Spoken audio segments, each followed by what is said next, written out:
നമ്മളങ്ങനെ നബിദിന ഘോഷയാത്രയൊക്കെ കണ്ടു കഴിഞ്ഞ് വീട്ടിലെത്തി ചായയോടെയൊക്കെ കഴിഞ്ഞു കേട്ടോ. അപ്പോഴേക്കും ദേ അജ്മീർ പോകാൻ വേണ്ടിയിട്ട് ഇറങ്ങി. അവനാണെങ്കിൽ ഉച്ചയ്ക്ക് ചോറൊക്കെ കഴിച്ച് കഴിഞ്ഞ് പോകാൻ വേണ്ടിയിട്ട് ഇരുന്നതാണ്. പക്ഷേ അപ്പോഴേക്കും അവിടെ നേരത്തെ എത്തണമെന്ന് പറഞ്ഞ് വിളിച്ചപ്പം ചോറിനാൻ വേണ്ടിയിട്ട് അവൻ നിന്നില്ല കേട്ടോ. അങ്ങനെ കുറേ കഴിഞ്ഞപ്പോഴേക്കും അത്തിച്ച് കണ്ടില്ല ചോറും കൊണ്ടൊക്കെ വന്നു.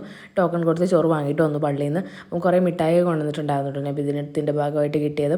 അങ്ങനെ തേങ്ങാച്ചോറും ഇറച്ചിയാണ്. അപ്പോൾ അത് രണ്ടും ഞാൻ ആ കവറിൽ നിന്ന് പാത്രത്തിലിട്ട് വെക്കുന്നുണ്ട്. പിന്നെ ഇന്ന് തേങ്ങാച്ചോറ് കിട്ടും എന്നുള്ളത് അറിയാമല്ലോ. അപ്പോൾ അതുകൊണ്ട് ഉമ്മച്ചിയാണെങ്കിൽ പരിപ്പേറിയൊക്കെ വെച്ചിട്ടുണ്ടായിരുന്നു കേട്ടോ. അപ്പോൾ ഞാൻ പപ്പടം കൂടെ പൊരിച്ചെടുത്തു. ഇക്കക്കാടെ തൊപ്പിയൊക്കെ വെച്ച് മോള് കളിക്കുന്നുണ്ട് കേട്ടോ. അങ്ങനെ ഒന്ന് ഫ്രഷായി അപ്പോഴേക്കും ചോറിനാനുള്ള ടൈമായി കേട്ടോ.